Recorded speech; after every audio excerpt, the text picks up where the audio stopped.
Hello বন্ধুরা, তোমরা সবাই কেমন আছো? আশা করি ভালো আছো। আজকে তোমাদের সঙ্গে আমি খুব সুন্দর একটা রেসিপি শেয়ার করতে চলেছি। তো চলো রেসিপিতে চলে যাই। রেসিপিটা বানানোর জন্য এখানে প্রথমেই আমি দুটো আলু সেদ্ধ করে রেখেছিলাম।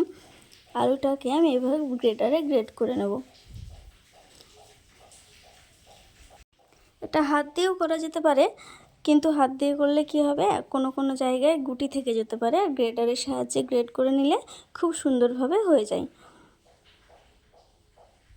তো সেই জন্য আমি দুটো আলুকে এখানে খুব ভালো করে গ্রেট করে নিয়েছি।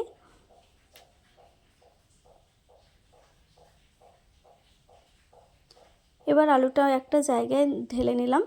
একটুখানি আদা রসুনের পেস্ট দিলাম, একটু লবণ দিলাম, একটু হলুদের গুঁড়ো, একটুখানি লঙ্কা গুঁড়ো, একটু জিরে গুঁড়ো, একটুখানি ভাজা জিরে গুঁড়ো দিলাম, আর 2 চামচ এখানে আমি ময়দা দিয়েছি। এটা চালের ময়দা দিয়েছি, তোমরা চাইলে বেসনও দিতে পারো। এবার সবগুলোকে হাতের সাহায্যে খুব ভালো করে মেখে নিতে হবে। এই কাজটা কিন্তু হাতের সাহায্যেই করতে হবে, নইলে ভালো হবে না। তো আমার মাখানো হয়ে গেছে, দেখতে পাচ্ছ খুব সুন্দর করে মাখিয়ে নিয়েছি। এবার আমি এখানে দুটো ডিম ভেঙে দিয়ে দেব।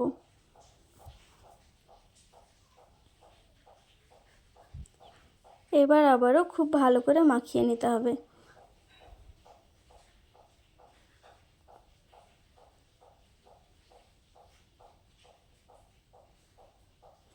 মিশ্রণটা এরকম হবে, নরম মাখানো হয়ে গেছে। এবার আমি কড়াই বসিয়ে দিয়েছি। কড়াইতে একটুখানি তেল দিয়ে দিলাম। তেল কিন্তু খুব বেশি লাগবে না, অল্প একটু দিলেই হবে। তেলটা আমি ভালো করে কড়াইতে লাগিয়ে দিচ্ছি।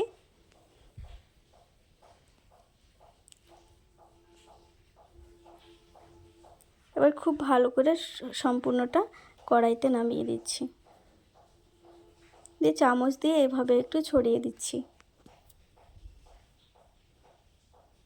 এভাবে আমি ঢাকা দিয়ে রেখে দেবো 3 মিনিট। ফিরে এলাম 3 মিনিট পর। আমার এক সাইড কিন্তু ভাজা হয়ে গেছে, দেখতেই পাচ্ছ খুব সুন্দরভাবে উঠেও আসছে। কিন্তু এইভাবে যদি ওঠাতে যায় তাহলে ভেঙে যেতে পারে, সেই জন্য আমি একটা প্লেটে নামিয়ে নেব।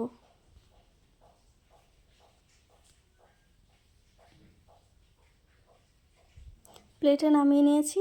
এবার আমি আবারও ওই পাশটা ভাজার জন্য কড়াইতে দিয়ে দেব।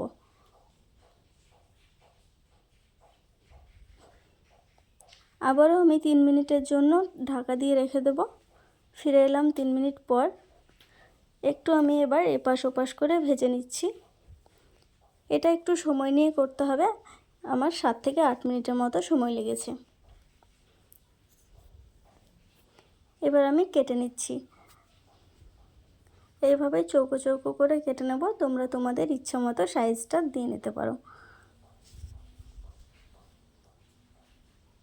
সবগুলোকে খুব সুন্দর করে কেটে নিয়েছি।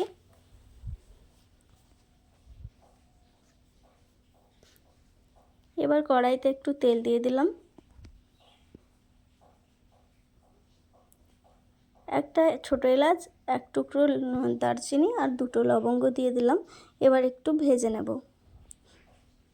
তাহলে ফ্লেভারটা খুব সুন্দর আসে। ভাজা হয়ে গেছে। এবার আমি মশলার পেস্টটা দিয়ে দেবো।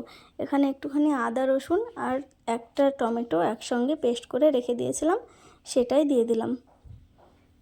তারপরে দিয়ে দিলাম 1 চামচ লবণ, 1 চামচ জিরে গুঁড়ো, 1 চামচ হলুদের গুঁড়ো, হাফ চামচ লঙ্কা গুঁড়ো, আর একটুখানি দিয়ে দিলাম কাশ্মীরি লঙ্কার গুঁড়ো, এটা কালারের জন্য।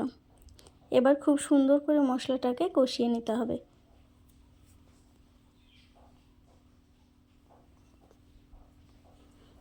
মশলাটা খুব সুন্দর করে কষানো হয়ে গেছে। এবার জল দিয়ে দেব। এখানে কিন্তু আমি গরম জল দিয়েছি, তোমরা অবশ্যই চেষ্টা করবে গরম জল দেওয়ার। গরম জল দিলে টেস্টটা অনেকটাই বেশি হয়। এবার ভালো করে নাড়াচাড়া করে দিলাম, কিছুক্ষণ ফুটিয়ে নিলাম।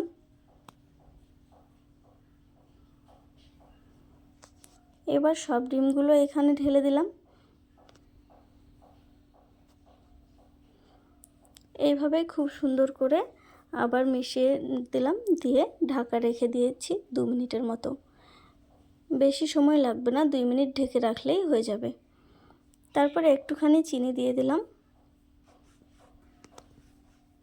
আর একটুখানি গরম মশলার গুঁড়ো দিয়ে দিলাম। এবার একটু ভালো করে মিশিয়ে নামিয়ে নিলেই রেডি আমার আজকের রেসিপিটা। তো এটা খেতে এত ভালো হয়, তোমরা বাড়িতে অবশ্যই বানিয়ে দেখো, মাছ মাংসের দরকার পড়বে না, এতটাই টেস্টি। আমার তো এটা খুবই ভালো লাগে, আশা করছি তোমাদেরও সকলের খুবই পছন্দ হবে। তো আমার ভিডিওটা কেমন লাগলো তোমরা অবশ্যই জানিও, ভালো লাগলে লাইক কমেন্ট শেয়ার করো। আর যারা আমার নতুন বন্ধুরা আছো, আমার চ্যানেলটা এখনও সাবস্ক্রাইব করোনি, তারা অবশ্যই সাবস্ক্রাইব করে দিও। আর তোমরা অবশ্যই এই রেসিপিটা একবার হলেও বাড়িতে বানিও।